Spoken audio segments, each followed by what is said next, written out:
അഹങ്കാരിക്ക് ഒരിക്കലും ദൈവത്തെ കണ്ടുമുട്ടാൻ പറ്റുകയില്ല.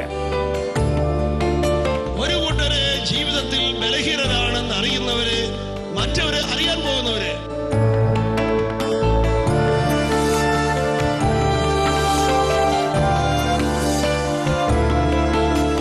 ഇങ്ങോട്ട് വേദനിപ്പിക്കുന്നവരെ സ്നേഹിക്കുന്നതിന് വിലയുണ്ട്, ഇങ്ങോട്ട് സ്നേഹം തരാത്തവരെ സ്നേഹിക്കുന്നതിന് വിലയുണ്ട്. കാരണം നമ്മുടെ കർത്താവായ യേശു ക്രിസ്തു അതിന്റെ വില കുരിശിൽ വെച്ചിരിക്കുകയാണ്. ഹല്ലേലൂയ.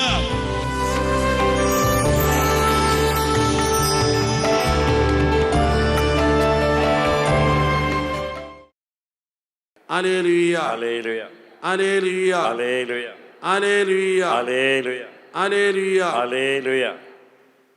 ചിലപ്പോൾ നമ്മുടെ കുടുംബം എന്ന കൂട്ടായ്മയിൽ മാത്രമല്ല, ചിലപ്പോൾ ചില കാര്യങ്ങൾ, ചില തിന്മകൾ, ചില പ്രദേശത്ത് തന്നെ നിൽക്കുന്ന ചില തിന്മകളുണ്ട്.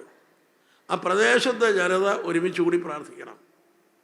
അങ്ങനെ ഒരുമിച്ച് പ്രാർത്ഥിക്കുമ്പോൾ അവിടെ അതുപോലെ അത്ഭുതങ്ങൾ നടക്കും. ഹല്ലേലൂയ. ഹല്ലേലൂയ. ഞാനെപ്പോഴും ഈ ഡിവൈൻ ധ്യാന കേന്ദ്രത്തിൽ എക്സ്പീരിയൻസ് ചെയ്തിട്ടുള്ള കാര്യമാണ്. ഒത്തിരി ആളുകൾ വരുമ്പോൾ, ഇവിടെ കാലത്ത് 10,000-12,000 ആളുകളിവിടെ ധ്യാനിക്കാൻ വരുമ്പോൾ കിടക്കാനൊന്നും സ്ഥലമൊന്നുമില്ല. അപ്പോൾ ആ സമയത്തൊക്കെ ചില രോഗികൾ ഇവിടെ വരും, ക്യാൻസർ രോഗികൾ. ഇപ്പോൾ മനസ്സുകൊണ്ട് വിഷമിച്ചിട്ടുണ്ട്, കാരണം അവർക്ക് സൗകര്യം കൊടുക്കാനില്ല. പക്ഷേ സംഭവിക്കുന്നതെന്ന് വെച്ച് കഴിഞ്ഞാൽ വലിയൊരു ജനവിഭാഗം മുഴുവനും കുമ്പസാരിച്ച് പാപമോചനം സ്വീകരിച്ച് ക്ഷമിച്ച് എല്ലാവരും കൂടെ ഒരുമിച്ച് അങ്ങോട്ട് പ്രാർത്ഥിക്കാൻ തുടങ്ങിക്കഴിയുമ്പോഴേക്കും ഉണ്ടോ, വൈദ്യശാസ്ത്രത്തിന് ചിന്തിക്കാൻ പറ്റാത്തവണ്ണം അവിടെ സൗഖ്യങ്ങളും അത്ഭുതങ്ങളും നടക്കുന്നു. ഹല്ലേലൂയ. ഹല്ലേലൂയ. അപ്പോൾ നിങ്ങളിവിടെ ഇരിപ്പുണ്ട്, നിങ്ങൾ മനസ്സിലാക്കണം, ഇതുപോലൊരു കൂട്ടായ്മ നിങ്ങൾക്ക് വേറെ ഒരിടത്തും കിട്ടിയല്ല. എന്താണ് ഈ കൂട്ടായ്മയുടെ പ്രത്യേകത? ഇവിടെ ഇരിക്കുന്നവരെല്ലാം ധ്യാനത്തിൽ പങ്കെടുത്ത് പാപമോചനം സ്വീകരിച്ച് എല്ലാവരോടും ക്ഷമിച്ച് അങ്ങനെ ഇരിക്കുകയാണ്. അപ്പം നമ്മളിന്ന് ഉയരുന്ന പ്രാർത്ഥന എന്ന് പറഞ്ഞാൽ ഭയങ്കരമായ ശക്തിയാണ്. Hallelujah. Hallelujah. Hallelujah. Hallelujah. Hallelujah. Hallelujah. Hallelujah. Hallelujah. ഇവിടെ നടക്കുന്ന ഓരോ അനുഗ്രഹങ്ങൾക്കും ഇവിടെ ഇരിക്കുന്ന ഓരോ വ്യക്തിയുടെയും പ്രാർത്ഥനയ്ക്ക് ദൈവം ഉപയോഗിക്കുന്നുണ്ട്. Hallelujah. Hallelujah. Hallelujah. Hallelujah. Hallelujah. Hallelujah. Hallelujah. Hallelujah. ഞാൻ ഒരിക്കലും ഇങ്ങനെ പ്രസംഗിച്ചപ്പോഴേക്കും ഒരു സഹോദരൻ, പുള്ളി വലിയ സഹകരണമൊന്നും വയ്ക്കാതെ പുകയും വലിച്ചിരിക്കുകയായിരുന്നു. ഇതിൻ്റെ അകത്ത് വലിക്കാറില്ല, ടോയ്ലറ്റിൽ പോയി വലിക്കുകയുള്ളൂ. അപ്പം ഇത് പറഞ്ഞപ്പോൾ പുള്ളി മനസ്സിലേക്ക് ഒരു കാര്യം കടന്നു വന്നു. പുള്ളി കിടക്കണോടത്ത് രോഗി കിടപ്പുണ്ട്. പുള്ളി ആ രോഗിയെ കണ്ടപ്പോഴേക്ക് ഭയങ്കര സിമ്പതിയൊക്കെ തോന്നിയിരിക്കുകയാണ്. പുള്ളി ചിന്തിച്ചു, ദൈവമേ, ഈ കൂട്ടായ്മ പ്രാർത്ഥനയിൽ എൻ്റെ പ്രാർത്ഥന വിലപ്പെട്ടതാണെങ്കിൽ ഞാനും കൂടെ ചേർന്ന് പ്രാർത്ഥിച്ചാൽ അവരും ഗുണം കിട്ടുമല്ലോ. എങ്കിൽ എനിക്ക് ഈ ഭൂമിയിൽ വേറെ ഒരു നന്മയും ചെയ്യാൻ സാധിച്ചില്ലെങ്കിലും ഞാൻ എൻ്റെ പുകവലി അല്ല ഉപേക്ഷിക്കുന്നു. ഈ കൂട്ടായ്മയോട് ചേർന്ന് ഞാൻ പ്രാർത്ഥിക്കാൻ പോവുകയാണ്. അവനങ്ങനെ പ്രാർത്ഥിക്കാൻ തുടങ്ങിയതിന് ശേഷം അവരത് കാണാൻ സാധിച്ചു, ആ രോഗി സൗഖ്യം പ്രാപിക്കുന്നത്. Hallelujah. Hallelujah. Hallelujah. Hallelujah. Hallelujah. Hallelujah. Hallelujah. Hallelujah. മധ്യസ്ഥ പ്രാർത്ഥന ഒരിക്കലും പാഴായിപ്പോയല്ല. നമുക്കറിയാം, നമ്മുടെ ഈ ധ്യാന മന്ദിരത്തിൽ ആദ്യം തുടങ്ങിയത് മലയാളം ധ്യാനമാണ്. ഈ മലയാളം ധ്യാനം തുടങ്ങിയ നാൾ മുതൽ ഇവിടെ ഈ കോമ്പൗണ്ടിൽ എല്ലാ ഭാഷക്കാർക്കും വേണ്ടി മധ്യസ്ഥ പ്രാർത്ഥനയുണ്ട്. തമിഴുകാർക്ക് വേണ്ടി, തെലുങ്കുകാർക്ക്, എല്ലാവർക്കും വേണ്ടി പ്രാർത്ഥിക്കും. ആ പ്രാർത്ഥന തുടങ്ങി കുറച്ച് നാൾ കഴിഞ്ഞപ്പോഴേക്കും തമിഴ് സംസാരിക്കുന്നവരിലൂടെ വരാൻ തുടങ്ങി. അത് കഴിഞ്ഞപ്പോഴേക്കും ഇംഗ്ലീഷ് ധ്യാനം തുടങ്ങി, കൊങ്ങിണി ധ്യാനം തുടങ്ങി, കന്നഡ ധ്യാനം തുടങ്ങി, തെലുങ്ക് ധ്യാനം തുടങ്ങി, ഹിന്ദി ധ്യാനം തുടങ്ങി. ഇതിന് പിന്നിലെല്ലാം മധ്യസ്ഥ പ്രാർത്ഥനയുണ്ട്. Hallelujah. Hallelujah. Hallelujah. Hallelujah. Hallelujah. Hallelujah. Hallelujah. Hallelujah. Hallelujah. Hallelujah. Hallelujah. Hallelujah. Hallelujah. Hallelujah. പ്രിയപ്പെട്ടവരെയും, നമ്മൾ പ്രാർത്ഥിക്കുമ്പോൾ അതിന് ഫലമുണ്ടാകുന്നുണ്ട്. ഞാൻ ഓർക്കുകയാണ്, ഇപ്പോൾ ഒരിക്കൽ ഒരു സഹോദരൻ ഇവിടെ വന്നു. അതായത് അവിടെയുള്ളവർ കൊണ്ടുവന്ന ആംബുലൻസിൽ കൊണ്ടുവന്നതാണ്. ഈ പുള്ളിക്കാരനെ എന്തോ വെടിക്കെട്ടിലോ തീ പൊള്ളി, അങ്ങനെ ദേഹമെല്ലാം പൊള്ളി കോട്ടയം മെഡിക്കൽ കോളേജിലാണ് കിടന്നിരുന്നത്. ഒരു കണ്ണിൻ്റെ കാഴ്ച കംപ്ലീറ്റ് പോയി, മറ്റേ കണ്ണിനും ഇങ്ങനെ മങ്ങലുണ്ട്, ആരെയും കാണാൻ പറ്റിയില്ല. അങ്ങനെ അവസാനം മരിച്ചു പോകുമെന്ന് പറഞ്ഞാണ് ഒരു രക്ഷപ്പെട്ടു. പക്ഷേ ഒരു കണ്ണിൻ്റെ കാഴ്ച കംപ്ലീറ്റ് പോയി, മറ്റേ കണ്ണിന് മങ്ങലാണ്, ആരെയും കാണാൻ പറ്റിയില്ല. അങ്ങനെ പുള്ളിനെ വീട്ടിൽ കൊണ്ട് താമസിപ്പിക്കും. ഒരു ഹൈന്ദവ സഹോദരനാണ്. അങ്ങനെ പുള്ളിയെ വീട്ടിൽ കിടക്കുന്ന സമയത്ത് പുള്ളിയുടെ അയൽവക്കത്തുനിന്ന് 1-2 പേര് കൂടി പറഞ്ഞ് പുള്ളിയുടെ ഒരു ധ്യാനത്തിന് പോരാനായിട്ട് പോയി ചോദിച്ചപ്പോൾ പുള്ളി പോരാന്ന് പറഞ്ഞു. അങ്ങനെ ഒരു ആംബുലൻസിൽ ഇവിടെ കൊണ്ട് കിടത്തി. അതിനുശേഷം 2 ദിവസം 3 ദിവസം കഴിഞ്ഞപ്പോൾ പുള്ളിക്ക് ആ മങ്ങലിൻ്റെ കണ്ണിന് നന്നായിട്ട് കാഴ്ച കിട്ടി. കാഴ്ച കിട്ടിക്കഴിഞ്ഞപ്പോൾ പുള്ളി കണ്ടത് ഈ ഓഡിറ്റോറിയം, ഇവിടെയുള്ള ഈ രൂപം. പുള്ളി അങ്ങോട്ട് പൊട്ടിക്കരയാൻ തുടങ്ങി. പുള്ളി പറയുകയാണ്, ഞാൻ ഹോസ്പിറ്റലിൽ കിടന്നപ്പോൾ ഈ ഓഡിറ്റോറിയം കണ്ടു, ഈ രൂപം കണ്ടു, ഇതാ ഞാനിപ്പോൾ ഇവിടെ വന്നിരിക്കുന്നുവെന്ന്. Hallelujah, hallelujah, hallelujah, hallelujah, hallelujah. അപ്പം ഞാൻ അതിനെക്കുറിച്ച് ചിന്തിച്ചു. കാരണം നമ്മളിവിടെ ഇരുന്നുകൊണ്ട് എന്തോ ഒരു രോഗികൾക്ക് വേണ്ടിയിട്ടാണ് പ്രാർത്ഥിക്കുന്നത്. ലോകത്തിൻ്റെ ഏതോ ഭാഗങ്ങളിലൊക്കെ ദൈവം ഇടപെടുന്നുണ്ട്. Hallelujah, hallelujah, hallelujah, hallelujah. നമ്മൾ അറിയുന്നില്ലെന്ന് മാത്രമേ ഉള്ളൂ. Hallelujah, hallelujah, hallelujah, hallelujah, hallelujah, hallelujah. പ്രിയപ്പെട്ടവരെയും, നമ്മളെല്ലാവർക്കും വേണ്ടി പ്രാർത്ഥിക്കുന്നതുകൊണ്ട് എല്ലാവരോടും വരും. ഒരിക്കലും ഇവിടെ ഒരു അറബി വന്നു. അയാൾ ഒരാഴ്ചയോട് ധ്യാനത്തിൽ കൊടുത്തു. അപ്പം അതിന് കൂടെ തന്നെ അറബി അറിയാവുന്ന കൊല്ലംകാരനായ ഒരു സഹോദരൻ കൂടെ വന്ന് അയാൾക്കെല്ലാം ഇങ്ങനെ ട്രാൻസ്ലേറ്റ് ചെയ്ത് കൊടുത്തുകൊണ്ട് അയാൾ ധ്യാനിച്ചിട്ട് പോയി. വർഷങ്ങൾ കഴിഞ്ഞപ്പോൾ വേറൊരു അറബി വന്നു. അതിന് 3 അറബികൾ ഇവിടെ വന്ന് പോയിട്ടുണ്ട്. ഹല്ലേലൂയ, ഹല്ലേലൂയ എന്ന് പറയുന്നത് മധ്യസ്ഥ പറയേണ്ടതിൻ്റെ ശക്തിയാണ്. നമ്മളിവിടുന്ന് പ്രാർത്ഥിക്കുമ്പോൾ ലോകത്തിൻ്റെ ഏത് ഭാഗത്തായാലും ശരി, ചിലർക്ക് അവിടെ ആരും ചെന്ന് പറയണമെന്നില്ല. ചിലപ്പോൾ രാത്രി കിടക്കുമ്പോഴായിരിക്കാം ചിലപ്പോൾ ചില വിഷൻസ് ഉണ്ടാകും. ചിലപ്പോൾ അവർ ഈശോയെ കണ്ടു, മാതാവിനെ കണ്ടു, ദൈവം അവരോട് സംസാരിക്കുന്നു. ഇങ്ങനെയൊക്കെയുള്ള അനുഭവങ്ങൾ എത്രയോ പേർക്കാണ് ഉണ്ടാകുന്നത്. ഒന്ന് കൈവർത്തി കൈയടിച്ച്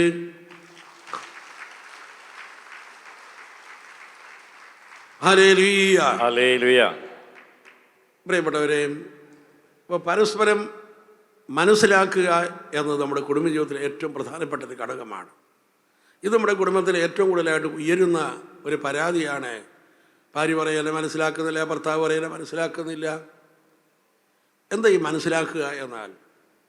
നമ്മുടെ ബുദ്ധിയുടെ പരിപാടിയല്ല. ബുദ്ധിക്ക് വിമർശിക്കാനും കുറ്റപ്പെടുത്താനൊക്കെ പറ്റുള്ളൂ. മനസ്സിലാക്കുക എന്നത് പരിശുദ്ധാത്മാവിൻ്റെ പ്രവർത്തനമാണ്. ശിശുവിന് കുട്ടിശാലയിൽ നിന്ന് പരിശുദ്ധാത്മാവിനെ നിറഞ്ഞ് പത്രോസും ശിഷ്യന്മാരും വെളിയിലേക്ക് ഇറങ്ങി അവിടെ ഉണ്ടായിരുന്ന ആ പെരുന്നാളിൽ വന്ന ജനക്കൂട്ടത്തോട് പത്രോസ് പ്രസംഗിച്ചു കഴിഞ്ഞപ്പോഴേക്കും 3000-ഓളം പേര് മാമോദിസ സ്വീകരിച്ചു.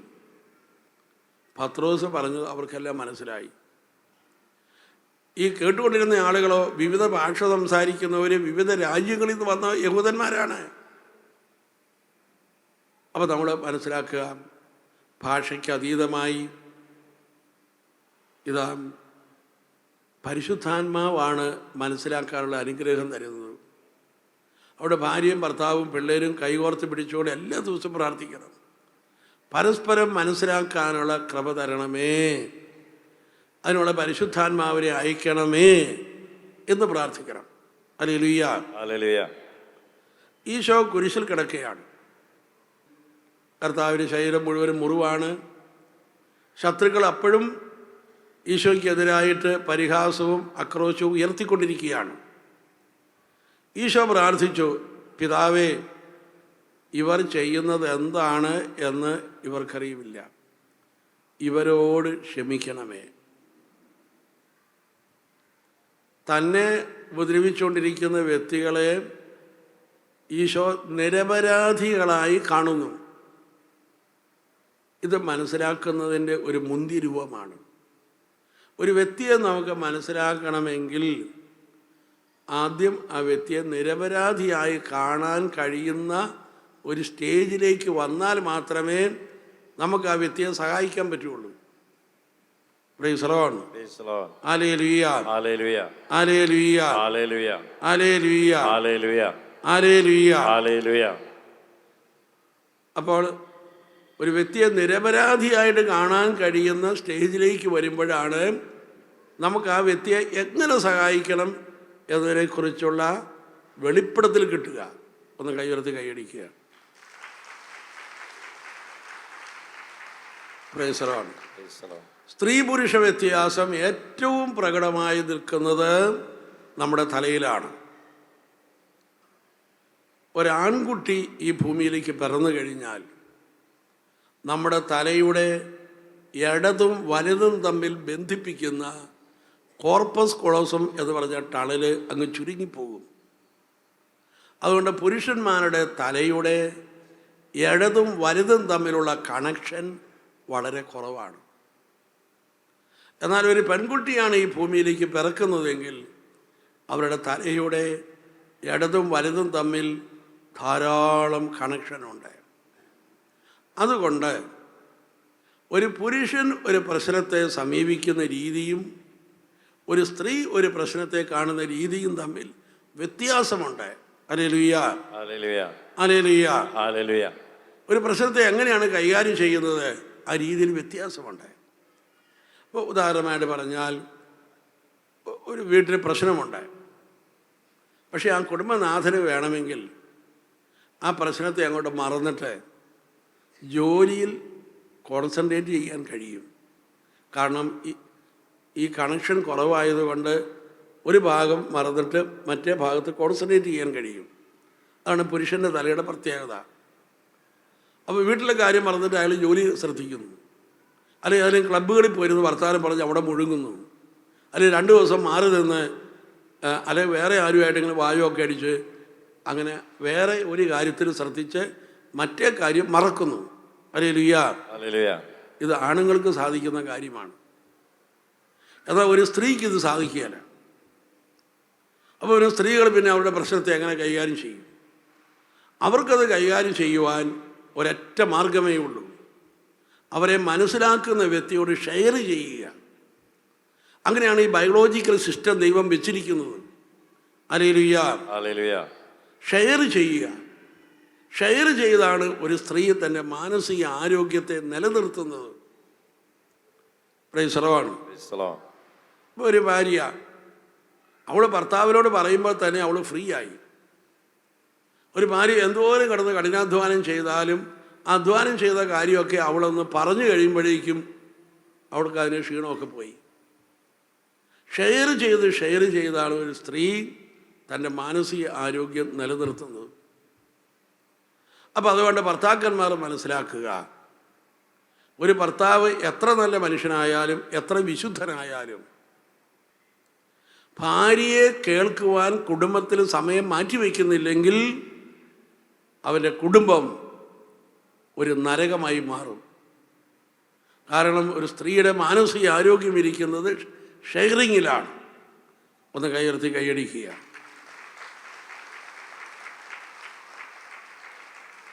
ഒരു സ്ത്രീ എല്ലാം ഭർത്താവിനോട് പറയാൻ ആഗ്രഹിക്കുന്നു, എന്നാൽ നമുക്കറിയാം എല്ലാവരും തിരക്കുള്ളവരാണ്, അത് നടക്കുകയില്ല. അതുകൊണ്ട് ചിലതൊക്കെ പറയാൻ പറ്റുമായിരിക്കും, ചിലതൊന്നും പറയാൻ പറ്റുന്നില്ല. അങ്ങനെ പറയാൻ സാധിക്കാതെ പോയ കാര്യങ്ങളെല്ലാം അവൾ കളയുകയല്ല ചെയ്യുക, പിന്നെ പറയാൻ വേണ്ടി തലയിൽ സൂക്ഷിച്ചു വയ്ക്കുകയാണ് ചെയ്യുക. തലയുടെ ഈ ഭാഗത്തൊരു കൊട്ടയുണ്ടെന്ന് സങ്കല്പിക്കുക. അവൾ കൊട്ടയൊന്നും ഇരിപ്പില്ല, സങ്കല്പിക്കുക. ഹല്ലേലൂയ. ഹല്ലേലൂയ. അതുകൊണ്ട് പറയാൻ പറ്റാതെ പോയതൊക്കെ അവൾ അതിനകത്ത് ഇട്ട് വയ്ക്കും, പിന്നെ പറയാൻ വേണ്ടി. അങ്ങനെ അതിനകത്ത് ഇട്ടിട്ട് ആ കൊട്ട നിറയും.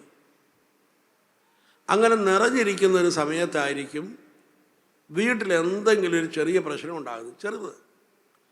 പെട്ടെന്ന് സ്ത്രീകളിൽ ഈ കൊട്ട കവിഞ്ഞൊഴുകയല്ല ചെയ്യുക, കൊട്ട ഉൾപ്പെടെ മറിയുകയാണ് ചെയ്യുക. Price the Lord. Hallelujah. Hallelujah. അതുവരെ പറയാതിരുന്ന എല്ലാം കൂടെ കൂടി ഒറ്റയടിക്കങ്ങ് വെട്ടി അലച്ചങ്ങ് പറയും. അപ്പോൾ ഭർത്താക്കന്മാർ ചിന്തിക്കും, ഇവൾ ഇത്രയും ചൂടാകാനായിട്ട് ഇവിടെ ഇപ്പം എന്തുണ്ടായി? പല ഭർത്താക്കന്മാരും മനസ്സിലാക്കുന്നില്ല ഇത് കൊട്ട മറിഞ്ഞതാണ് എന്ന്. ഹല്ലേലൂയ. ഹല്ലേലൂയ. ഇതുവരെ പറയാതിരുന്ന എല്ലാ കാര്യങ്ങളും അവിടെ കൂട്ടിച്ചേർത്ത് കണക്ട് ചെയ്ത് അങ്ങ് വിളിച്ചു പറയും. ഹല്ലേലൂയ. ഹല്ലേലൂയ. അങ്ങനെ കുറേ അങ്ങോട്ട് പറഞ്ഞു കഴിയുമ്പോൾ ആൾ ശാന്തമാകും. ശാന്തമായി കഴിഞ്ഞാൽ ചില സ്ത്രീകൾ സാവധാനം ഭർത്താവിൻ്റെ അടുക്കൽ വന്നിട്ടേ ഞാൻ വല്ലതും പറഞ്ഞോ എന്ന് ചോദിക്കുന്ന സ്ത്രീകളുണ്ട്. ഹല്ലേലൂയ. ഹല്ലേലൂയ. ഹല്ലേലൂയ. ഇങ്ങനെ പല വീടുകളിലും ആരോഗ്യപ്രദമായ ഷെയറിങ് അല്ല, ഇടയ്ക്കിടയ്ക്ക് ഈ കൊട്ട പറയുന്ന സംഭവമാണ് നടക്കുക. ഒന്ന് കൈയുയർത്തി കൈയടിക്കുക. ഞാൻ ഈ ഷെയറിങ്ങിൻ്റെ പ്രാധാന്യം മനസ്സിലാക്കാൻ വേണ്ടി ഒരു സംഭവം നിങ്ങളുടെ മുമ്പിൽ പങ്കുവയ്ക്കുകയാണ്. ഒരിക്കലൊരു സഹോദരി ഭർത്താവുമായി പിണങ്ങി ഇവിടെ വന്ന് 2 വർഷം താമസിച്ചു. അതിനിടയിൽ ഭർത്താവിൻ്റെ വികാരിയച്ഛൻ ആ ഭർത്താവിനെ ഉപദേശിച്ചൊരു ധ്യാനമന്ദിരത്തിൽ കൊണ്ടുപോയി ധ്യാനം കൂട്ടിച്ചു. ആ ധ്യാനം കഴിഞ്ഞതോടുകൂടി പുള്ളിക്കാരൻ മദ്യപാനം നിർത്തി. കുറച്ച് കഴിഞ്ഞ ശേഷം പിന്നെയും വികാരിച്ചിന് ഇയാളെ ഉപദേശിച്ചു വേറെ ധ്യാനമന്ദിരത്തിൽ കൊണ്ടുപോയി ധ്യാനം കൂട്ടിച്ചു. ആ ധ്യാനം കഴിഞ്ഞതോടുകൂടി ഇയാൾ എല്ലാ ദിവസവും പള്ളി വരാൻ തുടങ്ങി. പള്ളിയിലെ 10 കാര്യങ്ങളിലൊക്കെ സജീവ പ്രവർത്തകനായി. കുറേ കഴിഞ്ഞപ്പോൾ വികാരിച്ചിന് മനസ്സിലായി ഇയാൾക്കൊരു നല്ല മാറ്റം ഉണ്ടായിട്ടുണ്ട്. അപ്പോൾ വിചാരിച്ചൊരു ദിവസം ഇയാളെ വിളിച്ചിട്ട് പറഞ്ഞു, നീ ഒരു കാര്യം ചെയ്യും, നീ ഡിവൈയിൽ പോയി ഒരാഴ്ച ധ്യാനം കൂടുക. ധ്യാനം കഴിഞ്ഞിട്ട് ഞാൻ തരുന്ന ലെറ്റർ അവിടുത്തെ അച്ഛനെ കൊടുക്കാൻ പറഞ്ഞു. അങ്ങനെ പുള്ളിക്കാരൻ ഇവിടെ വന്ന് ധ്യാനം കൂടി. ധ്യാനം തീർന്നപ്പോൾ വിചാരിച്ചൻ കൊടുത്ത ലെറ്റർ കൊണ്ടുവന്ന് എന്നെ തന്നു. ഞാൻ പൊട്ടിച്ച് വായിച്ചപ്പോൾ വിചാരിച്ചൻ എഴുതിയിരിക്കുകയാണ്, ഇയാളുടെ ഭാര്യ നിങ്ങളുടെ ധ്യാനമന്ദിരത്തിലുണ്ട്, അതുകൊണ്ട് 2 കൂട്ടരോട് ഒന്ന് സംസാരിച്ച് അവരുടെ പ്രശ്നം തീർത്തു കൊടുക്കാൻ ഒന്ന് സഹായിക്കണം എന്ന്. അങ്ങനെ ഞാൻ പുള്ളിനെ കൂട്ടിക്കൊണ്ട് എൻ്റെ മുറിയിലേക്ക് പോയി. പുള്ളിയുടെ ഭാര്യ ഉണ്ടോടനെ അവളെ വരുത്തിച്ചു. 2 പേരും വന്ന് കസേരയിരുന്നു. ഞാൻ ചെറിയൊരു പ്രാർത്ഥനയൊക്കെ ചൊല്ലി. അതിനുശേഷം ഭർത്താവിനോട് ചോദിച്ചു, നിനക്കെന്താണ് പറയാനുള്ളത്? ഭർത്താവ് പറഞ്ഞു, എനിക്കൊന്നും പറയാനില്ല അച്ഛാ എന്ന്. തുടർന്ന് ഞാൻ ആ ഭാര്യയോട് ചോദിച്ചു, നിനക്കെന്താ പറയാനുള്ളത്? അവിടെ നോക്കിയപ്പോൾ ഇതുപോലൊരു സൗകര്യം ഇനി ജീവിതത്തിൽ ഒരിക്കലും കിട്ടാനില്ല. അവൾ കല്യാണം കഴിച്ച നാൾ മുതലുള്ള കാര്യങ്ങൾ മുഴുവനും എണ്ണി പെറുക്കി അങ്ങ് പറയാൻ തുടങ്ങി. ഞാനങ്ങ് കേട്ടുകൊണ്ടിരിക്കുകയാണ്. കുറേ നേരം കേട്ടപ്പോൾ എൻ്റെ മനസ്സിൽ തോന്നി, ഭർത്താവ് ഇങ്ങനെയൊക്കെയാണ് ഇവളോട് പെരുമാറിയിട്ടുള്ളതെങ്കിൽ നമ്മളെങ്ങാനും നിർബന്ധിച്ച് പറഞ്ഞു വിട്ടിട്ടല്ലേ ഇനി പഴയ കുഴപ്പങ്ങളെല്ലാം ഉണ്ടാവുമോ? പല സംശയങ്ങളും ഉള്ളിലേക്ക് വന്നു. അങ്ങനെ ഞാൻ കേട്ടുകൊണ്ടിരിക്കുകയാണ്. കുറച്ച് കഴിഞ്ഞപ്പോൾ അവൾ പറഞ്ഞ് അവസാനിപ്പിച്ചു. ഭർത്താവിനൊന്നും പറയാനില്ല, ഇവൾ പറയാനുള്ളതെല്ലാം പറഞ്ഞു കഴിഞ്ഞു. ഇനി പറയാനുള്ള ഏകയാൾ ഞാനാണ്, എനിക്കൊന്നും കിട്ടുന്നുമില്ല, ഞാൻ എന്തെങ്കിലും പറഞ്ഞേ പറ്റൂ. അവസാനം ഞാൻ അവളോട് പറഞ്ഞു, സഹോദരി, ഏതായാലും ഇങ്ങനെയൊക്കെ സംഭവിച്ചു പോയി, നമുക്കിനി എന്താ ചെയ്യേണ്ടത്? പന്തി ഞാൻ അങ്ങോട്ട് ഇട്ട് കൊടുത്തു. ഉടനെ ആ സഹോദരി പറയുക, ഇനിയിപ്പോൾ എന്ത് ചെയ്യാനാ വെച്ചാൽ കല്യാണം കഴിച്ചു പോയില്ലേ, അതുകൊണ്ട് ഞാൻ എൻ്റെ ചേട്ടായിയുടെ കൂടത്തിൽ പോവുക എന്ന് പറഞ്ഞു. ഒന്ന് കൈവർത്തി കൈയടിക്കുക. ഹല്ലേലൂയ. ഹല്ലേലൂയ. ഇവിടെയാണ് നമ്മൾ ശ്രദ്ധിക്കേണ്ടത്. ഒരു സ്ത്രീ തന്നെ മനസ്സിലാക്കുന്ന ഒരു വ്യക്തിയോട് എല്ലാം പങ്കുവെച്ചു കഴിഞ്ഞാൽ നിങ്ങൾ നോക്കിക്കോ, അവൾ എടുത്ത നിലപാടിൽ നിന്ന് അവൾ മാറി ശരിയായ തീരുമാനത്തിലേക്ക് വരും. Price the Lord. Hallelujah. Hallelujah. ഈ ഷെയർ ചെയ്താണ് ഒരു സ്ത്രീ ശരിയായ തീരുമാനത്തിലേക്ക് വരാൻ അവൾക്ക് സാധിക്കുക. ഹല്ലേലൂയ. ഹല്ലേലൂയ. അവൾ പറയുമ്പോൾ തന്നെ അവൾ കേൾക്കുക കൂടി ചെയ്യുന്നുണ്ട്, അതിന് വിലയിരുത്താൻ കഴിയുന്നുണ്ട്. അവൾക്ക് ശരിയായ തീരുമാനമെടുക്കാനുള്ള കഴിവ് ദൈവം കൊടുത്തിട്ടുണ്ട്. അത് ഷെയറിങ്ങിലൂടെ മാത്രമാണ് അത് പൊങ്ങി വരിക. ഒന്ന് കൈയുയർത്തി കൈയടിക്കുക.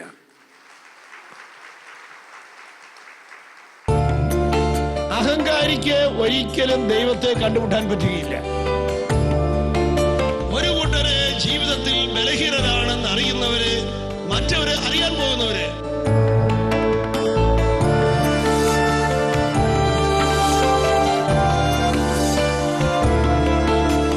ഇങ്ങോട്ട് വേദനിപ്പിക്കുന്നവരെ സ്നേഹിക്കുന്നതിന് വിലയുണ്ട്. ഇങ്ങോട്ട് സ്നേഹം തരാത്തവരെ സ്നേഹിക്കുന്നതിന് വിലയുണ്ട്. കാരണം നമ്മുടെ കർത്താവായ യേശു ക്രിസ്തു അതിന്റെ